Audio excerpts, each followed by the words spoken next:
जंगल में गर्मी की बाढ़। एक घना जंगल था जहाँ हर तरह के जानवर रहते थे। उनका जीवन हंसी खुशी से बीत। इस साल की गर्मी कुछ ज्यादा ही बढ़ गई थी। सूरज की तपिश इतनी तेज हो गई थी कि जंगल का हर कोना तपने लगा था। पेड़ पौधे मुरझा गए थे, तालाब सूख गए थे। ऐसे में एक दिन हिरन का बच्चा बेहोश हो जाता है।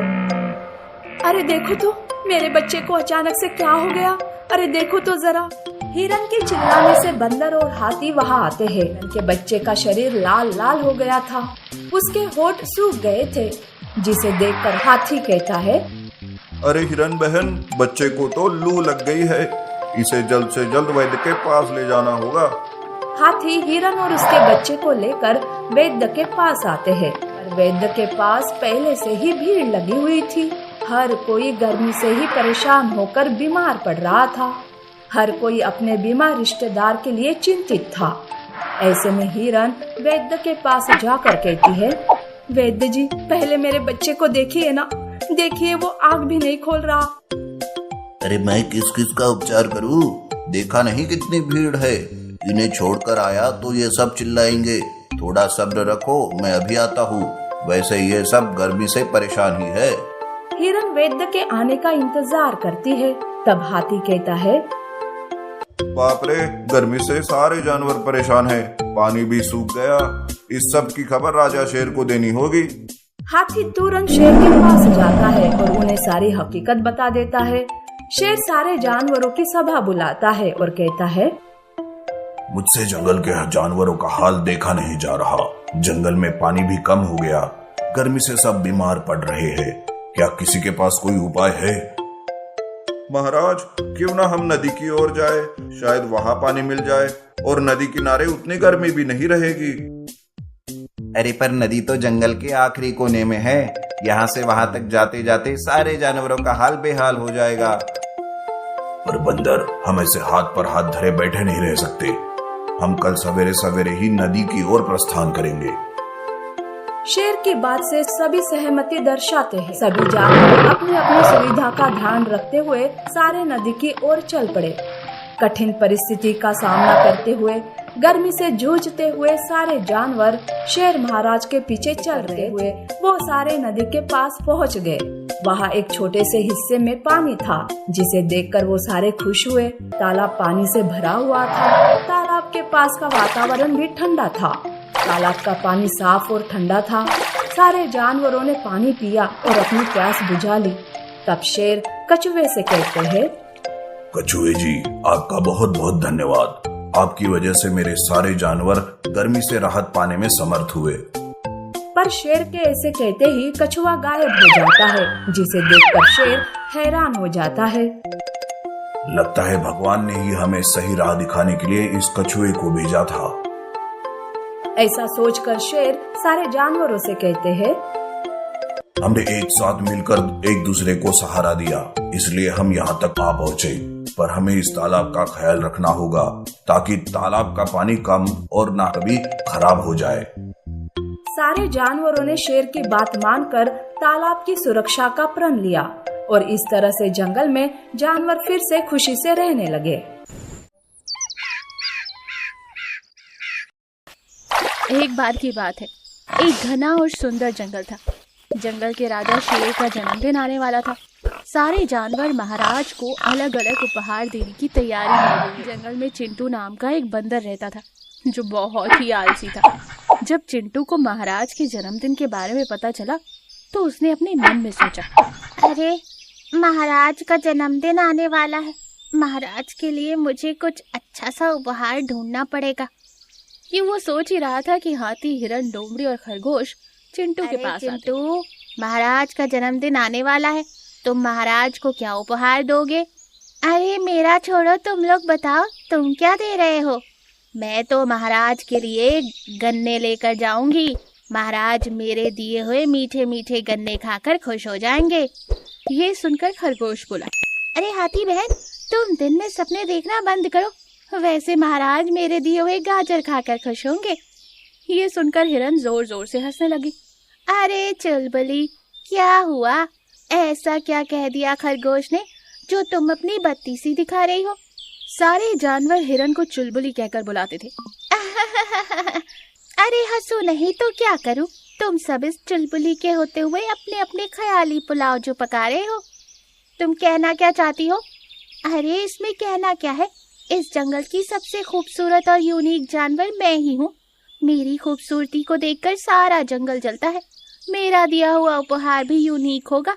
वैसे मेरे रहते हुए तुम लोग सोच भी कैसे सकते हो कि तुम्हारे उपहार को देखकर महाराज खुश हो जाएंगे? यूनिक की बच्ची, बंद कर अपनी बकवास। बिना मेकअप अगर तुझे तेरा बॉयफ्रेंड भी देख लेना तो बेचारा डर के मारे हांफता फिरे। आई बड़ी सुंदरता की मूरत, घर से बाहर निकलती है बिना मेकअप के। ये सुनकर चिंटू जोर जोर से हंसने लगता है। अरे ओ चिंटू के बच्चे, बंद कर अपनी बत्ती सी, नहीं तो सारी की सारी बत्ती सी एक पल में निकाल दूंगी, फिर हंसना भूल जाएगा। अरे पर चुलबुली, तूने ये नहीं बताया कि तू क्या दे रही है? मैं तो महाराज की फेवरेट नारंगी लाऊंगी, जिसे देख महाराज खुश हो जाते हैं।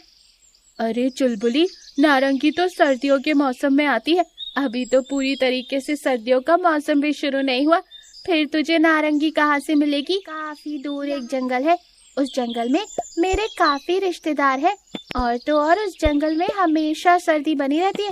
वहाँ ढेर सारी नारंगी मिलती है, मैं वहाँ जाकर नारंगी ले आऊंगी। अरे चिंटू, अब हम भी चलते, हमें और भी काम है।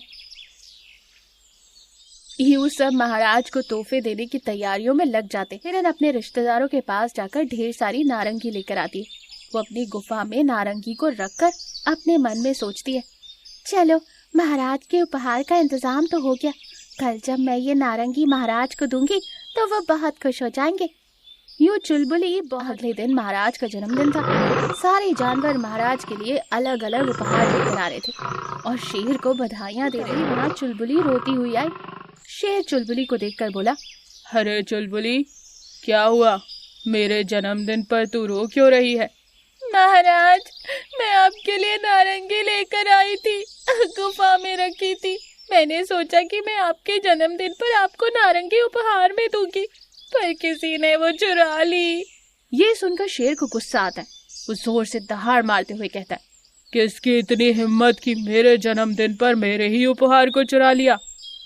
शेर के गुस्से को देखकर सारे जानवर डर जाते और वो खुसुर फुसुर करने लगते। चुलबुली, तुम्हें किसी पर शक है? नहीं महाराज। देखो, अगले 24 घंटे के अंदर अगर मुझे चोर और नारंगी दोनों नहीं मिले तो मैं किसी को नहीं छोड़ूंगा। जाओ, सब उस नारंगी चोर को ढूंढने में लग जाओ।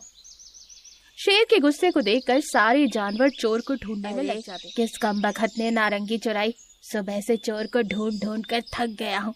सोचा था महाराज के जन्मदिन पर स्वादिष्ट भोजन खाने को मिलेगा, पर यहाँ तो चोर को ढूंढ ढूंढ कर हाल बेहाल हो गए। हथनी यूं बोल ही रही थी कि तभी खरगोश को चिंटू का ख्याल आया। अरे हथनी बहन, तुमने ध्यान दिया? चिंटू सुबह से दिखाई नहीं दिया। हाँ, सही कहा तुमने। हम सब सुबह से इतने परेशान हैं और वो नालायक पता नहीं कहाँ है और क्या कर रहा है। चलो उसके घर चलते हैं। यूं वो तीनों मिलकर चिंटू के घर जाते। चिंटू घर पर नहीं था। अरे घर पर तो कोई नहीं है, कहाँ चला गया ये? यूं वो सोचते सोचते आगे बढ़ रहे थे, तभी उनकी नजर उधर से गुजर रहे चिंटू पर पड़ती। हाथी चिंटू को आवाज देता है, पर वो बिना सुने ही वहां से चला जाता है। अरे इस चिंटू की ये मजाल, वो मेरी बातों को अनसुना कर कर चला गया। मैं उसे छोड़ूंगी नहीं। चलो पकड़ो उसे गधे को। अरे हाथी बहन, वो गधा नहीं बंदर है। अगर ये मजाक था तो मुझे बिल्कुल पसंद नहीं आया, कोई हंसी नहीं आई मुझे। चलो पकड़ो उसे। तीनों चिंटू के पीछे जाते हैं। काफी दूर जाने के बाद वो देखते हैं कि चिंटू एक पेड़ के नीचे बैठकर चुलबुली के नारंगी खा रहा था। ये देख चुलबुली कहती है, अरे इस कमबख्त चिंटू की है मजाल कि इसने मेरी नारंगी चुरा कर खा ली। मैं इसे नहीं छोड़ूंगी। नहीं नहीं, तुम जाकर महाराज को लेकर आओ, हम इस पर नजर रखते हैं। चुलबुली भागते हुए जाकर शेर को देखकर जोर से दहाड़ मारता है। शेर को देख चिंटू अपने मन में कहता है, अरे बाप रे, मेरी तो चोरी पकड़ी गई। अब पता नहीं महाराज मेरा क्या हाल करेंगे। क्यों चिंटू, तुमने मेरी नारंगी चुराई और वो भी मेरे जन्मदिन पर? अब मैं तुझे सजा दूंगा। तू अगले 1 महीने तक सारे जानवरों के लिए भोजन ढूंढ कर लाएगा और उनके सारे काम करेगा। अगर कोई भी आनाकानी की तो तू मेरा भोजन बन जाएगा, समझा? यूं चिंटू उस दिन से नारंगी के चक्कर में सारे जानवरों के काम करने लगा और उनके लिए भोजन ढूंढकर लाने लगा।